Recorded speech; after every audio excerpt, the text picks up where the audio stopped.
Oke bro, kembali lagi di channel Cundip Om, channel yang isinya campur-campur asal tidak ngawur. Jangan lupa like dan subscribe untuk mengembangkan channel ini.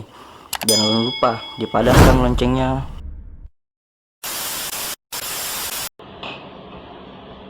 Assalamualaikum bro, jumpa lagi di channel Cundip Om.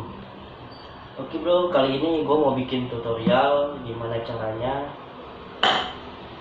aduh, kasih.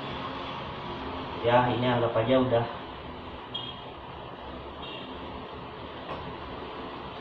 kelas 2 dibukain keras. Bikin tutorial gimana caranya nyambungin antara dua sok dua sok, tapi kita nggak punya media penyambungan gitu. Penyambungan dalam arti si pipanya dengan ukuran sok ini, sedangkan yang kita punya cuman yang gede. Nah, yang jadi kendala itu banyak kita males dalam arti itu gini, kita butuh cuma beberapa senti gitu untuk nyambungin pipa, tapi kita harus beli panjang, dengan panjang 6 meter ya, 6 meter, ya sekitar 1 batang lah. Untuk kita tuh cuma 10 cm. Nah, gimana caranya nih? Sedangkan yang kita punya cuma pipa gede, yang pipa gede seperti ini jelas nggak bakal bisa nyambung. Nah, untuk cara pertama yang harus kita lakuin, langkah pertama, kita ukur dulu nih. Nah, ini namanya tutorial kagak punya duit. Yang ada cuma ini doang, tapi mau beli sambungannya nggak mungkin kita satu panjang gitu yang berapa ratus ribu, yang 10.000 ya, mungkin 100.000 ya kalau ukuran 1 inch. Nah, yang pertama kita ukur dulu nih. Ukurnya begini nih. Jadi ukurnya antara pipa ini, antara sini sama ini diukur, misalkan 10 cm, kita lebihin 12 atau 15 cm lah gitu. Nah, kemudian ini saya kasih contoh, saya beri contoh ya. Kemudian kita belah kira-kira kita kira-kira dulu aja ya, kira-kira 5 mili lah gitu, kira-kira 5 mili. Kita belah 5 mili nih, seret 5 mili. Kemudian kita panasin si pipa ini, kita panasin ya. Kalau ada sarung tangan bisa pakai ini juga, apa namanya, lap ya. Kemudian kita panasin. Nah, ingat, panasinnya itu jangan terlalu panas gitu, karena kalau terlalu panas, pertama susah dibentuk, yang kedua tuh terlalu lunak ya, jadi masuk di sini tuh bisa dia kurang bagus gitu. Jangan terlalu panas, yang penting kalau kita pencet gini udah agak lunak nih, udah. Nah, setelah udah agak lunak, kita panasin tadi. Dan ingat, panasinnya itu jangan pas di apinya ya. Kalau kita pakai kompor gas jangan terlalu cus di apinya, nanti bisa gosong, jadi nanti permukaannya jelek. Jadi kalau bisa kira-kira 10 cm lah. Yang penting ada uap panasnya itu, kita putar aja, lama-lama dia lunak kok. Kemudian setelah udah lunak, ini kita tekan, kita rapetin celah yang tadi, yang celah 4 mili atau 5 mili, kita rapetin. Nah, ketika rapetin, kita masukin ini soknya. Nah, ketika kita masukin soknya nih, itu kita diamin dulu. Kalau emang udah masuk, kita diamin dulu, karena dengan kondisi lunak dan panas, si pipa ini nih akan memenuhi si ruang pipa ini nih. Jadi rapet dia, benar-benar rapet. Kita tunggu kira-kira ya 10 menit lah. Jangan 10 menit, sorry. Ya 5 menit lah, kira-kira 5 menit. Udah, sambil kita ini juga, jangan kita diemin ya, kita puter-puter ya, sambil kita puter. Nah, setelah udah selesai, kita cabut. Nah, kita cabut sisi sebelah sini, berarti udah pas ya masuk ke sini kan. Nah, Selanjutnya gimana sisi yang sebelahnya? Nah, ketika udah masuk, nih, contoh ini ya, ini saya pakai. Ini ketika udah masuk, kalian bisa panasinnya itu begini ya, panasin di api kayak gini. Cara yang gini, jangan kena si pipa ini ya, jangan kena si pipa ini. Kalau bisa cuma ini aja nih. Terus kalau misalkan kalian takut ini kena juga, kalian bisa cabut. Terus kalian bisa pakai tang atau apalah alat bantu. Tapi yang dipanasin itu jangan satu badan. Jangan satu badan. Kalaupun itu terlanjur ya udah nggak apa-apa sih.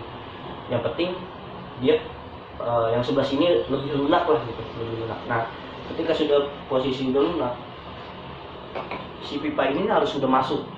Yang sebelahnya yang sebelumnya tadi udah masuk, dimasukin dulu. Sebelah sini kan masih lunak nih. Nah, baru kalian masukin seperti ini sampai benar-benar rapat. Kita diemin sambil diputar-putar ya, sambil putar biar nggak terlalu rapat banget. Nah, setelah udah jadi nih, udah rapat ini, itu langsung masukin ke air untuk menyelesaikan pemanasan dari si pipa biar nggak terlalu biar nggak lunak lagi gitu. Ketika kita cabut begini takutnya masih lunak, dia ngembang lagi, dia pasti ngembang lagi. Jadi kita masukin begini, kita udah pas, kita puter udah oke, masukin ke air, dia udah dingin, kita lepas lagi tuh lebih gampang. Nah, gimana aja yang jadi permasalahan itu gimana kalau misalkan ini nggak muat gitu. Jadi pas kita masukin awal, sekarang kurang gede ininya celahnya gitu. Mungkin yang awalnya 4 mili harusnya 5 mili gitu, kurang gede. Nggak apa-apa, kalian potong lagi aja nggak apa-apa. Terus kalau misalkan kalian wah nanti kalau kegedean nanti ada celahnya dong. Nah, selama kita penyambungannya rapat dalam arti penyambungan seperti ini ya. Ini penyambungan rapat ya.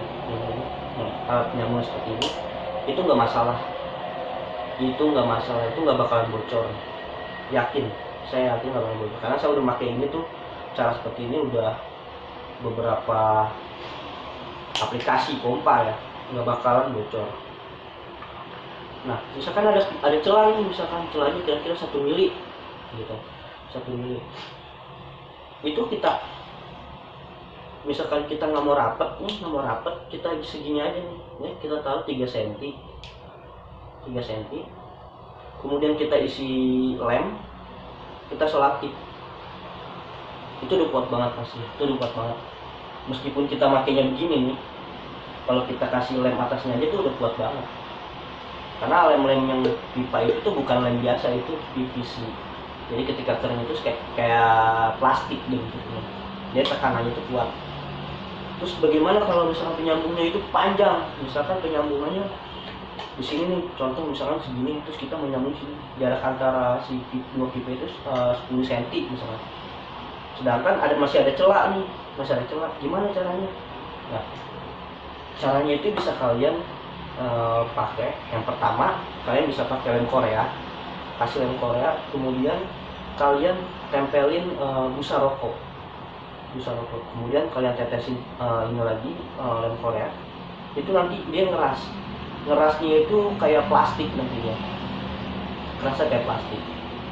Nah, itu udah sangat kuat banget, apalagi kalau kalian tambahin pipa lem PVC, nah itu udah kuat banget.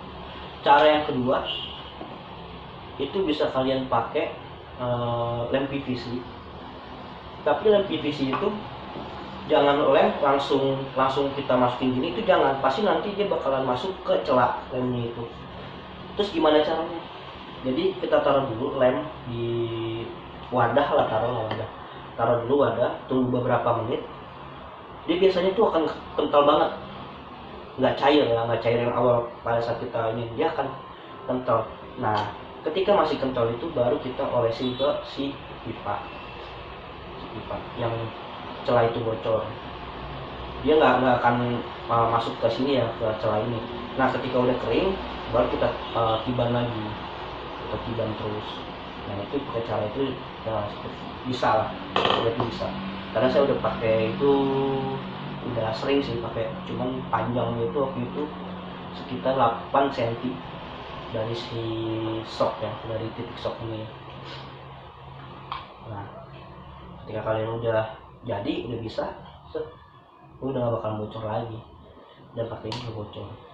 Nah kendala ini terjadi, contoh kita tukang pipa rumahan gitu ya, kan banyak lah yang rumah kita beli pipa gini, terus tapi kita nggak punya pipa penyambungnya gitu, bingung. Nah akhirnya bingung, kalau misalkan dibeli pipa panjang butuhnya cuma 10 cm, kalau kita beli panjang juga nggak dipakai, buat apaan. Tapi di rumah ada pipa yang masih yang ada pipa tapi gede, nah itu bisa digunain. Nah jadi cara ini buat kalian yang ya kalau kita bilang nyirit lah, karena ya di zaman sekarang kalau bisa mah segala sesuatu bisa digunakan gitu, jadi bisa dipakai. Oke bro, sekian dulu dari channel Cundip No Om. Jangan lupa like and subscribe di channel gue ini untuk membangun channel gue lebih baik lagi. Dan jika kalian masih bingung nih sama si pipa nih buat nyambungnya gimana nih, kalian bisa tulis di kolom komentar, kalian bisa tanya-tanya, kalian bisa sharing apa aja di situ, insya Allah itu gue balas. Oke, sekian dulu dari channel gue. Salam Cundip No Om.